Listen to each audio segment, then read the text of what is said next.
लोणार तालुक्याच्या चिखला काकड गावात 2 गटात हाणामारी, परिस्थिती नियंत्रणात। बुलढाणा जिल्ह्यातील लोणार तालुक्यातील चिखला काकड गावात छत्रपती शिवाजी महाराजांच्या पुतळ्याच्या स्थापनेमुळे निर्माण झालेल्या वादाने हिंसक रूप धारण केले आहे। ही घटना गावातील सामाजिक तणाव आणि मराठा समाजाच्या भावनेशी निगडीत असून त्यामुळे परिसरात तणावपूर्ण शांतता पसरली आहे। परिसरातील मराठा बांधव मोठ्या संख्येने गावात दाखल झाले आहेत।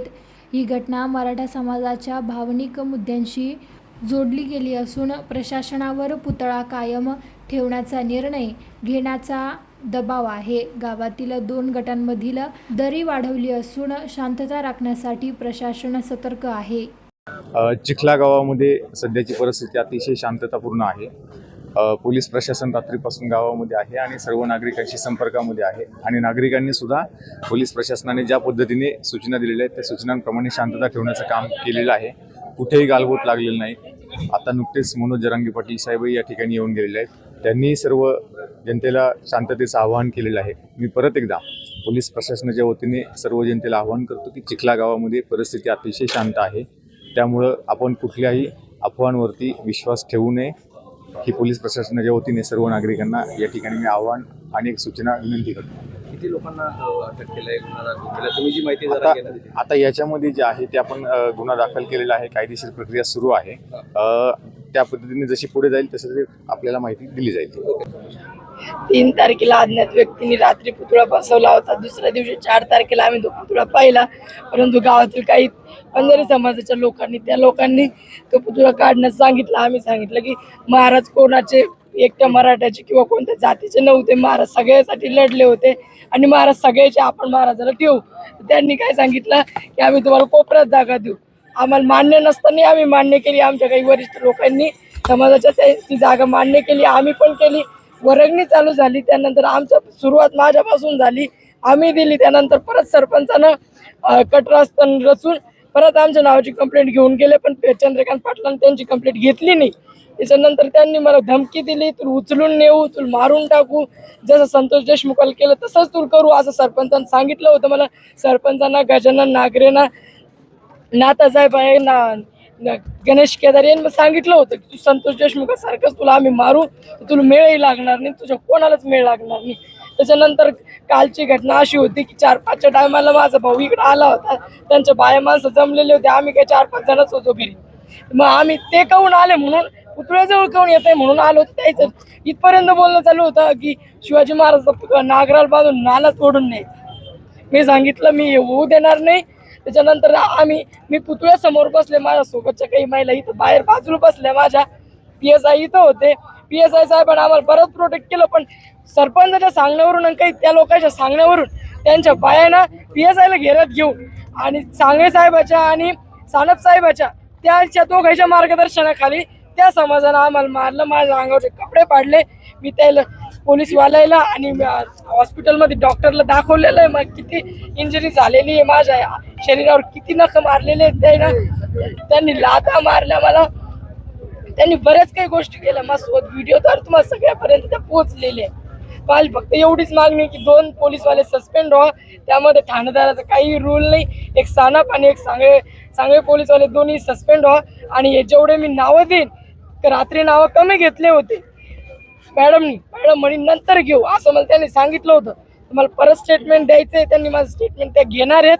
आणि मी जेवढे मला घेरून होते आणि माझ्या बहिणीलाही मारलेले, आमचे सगळे प्रूफ आहे, आमच्याकडे टोटल व्हिडिओ आहे। त्या असं नाही की माझ्यावरच त्यांनी हात घातला, माझ्या बहिणीच्याही केस धरून मारलेलं आहे त्या पोराने, आणि मला तर असं मारलेलं आहे, तुम्ही फक्त माझा जीव वाचला। जर कधी सानप साहेब माझा मोठा भाऊ लुटत नव्हता तर राजू सोरणे नावाचा पोरगा माझ्या डोक्यात दगड पण घालत होता, त्याने दगड उचलला होता, जसं पाहतच माझ्या भावाने तो ढकलला म्हणून मी वाचले नाही। जसे आपले संतोष भाऊ गेले तशीच आज मी गेले असते, आज तुमच्या समोर नसते। तर माझी सर्व प्रशासनाला, सगळं तुम्ही पत्रकार लोकांना सगळ्यात जास्त व्हायरल करा, त्याला पकडा आणि ते सजा द्या। असं नका करू की आज पकडलं आणि उद्या सोडा, असं नका होऊ देऊ। फक्त एवढीच माझी प्रशासनाला विनंती। तुम्हाला मारणाऱ्या महिलांवर अत्याचार करणारे किती आरोपी असू शकतात? तो टोटल समाज होता, पण मला घेरलेला 30-40 जण होते, 30 जण होते।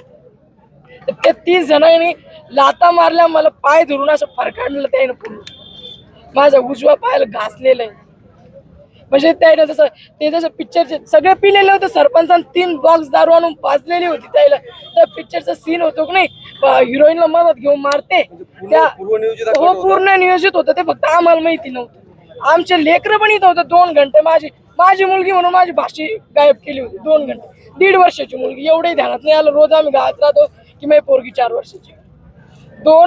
2 घंटे पोरगी भेटत नाही. जेव्हा DSP साहेब येतात तेव्हा त्या कोपऱ्याला पोरगी सापडती.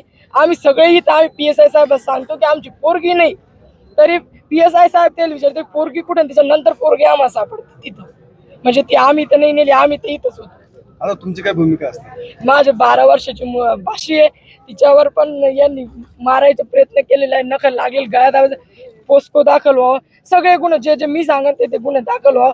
कायद्यानुसारच व्हावं, पण गुन्हे दाखल व्हावं आणि त्याला सजा व्हावं. त्याला फक्त अटक नाही होऊ, त्याला सजा व्हावं अशी माझी प्रशासनाला विनंती. ह्या सुद्धा पैदाशी इतका माज या राज्यात असू शकतो, ही सरकारला सुद्धा काळीमा फासणारी गोष्ट आहे. ही सरकारचा सुद्धा एक प्रकारचा अपमान आहे. सरकारचा सुद्धा, देवेंद्र फडणवीस साहेबांच्या सरकारचा सुद्धा अपमान आहे की छत्रपती शिवरायांच्या पुतळा उकडून फेकायच्या तयारीत लोक आले आणि तिथं रक्षणासाठी छत्रपतींचा पुतळा उचलून फेकू नये म्हणून तिथं एक मुलगी आली, तर त्या मुलीच्या अंगावरती कपडे फाडून टाकले, पूर्ण कपडे फाडले आणि नंतर मारलं.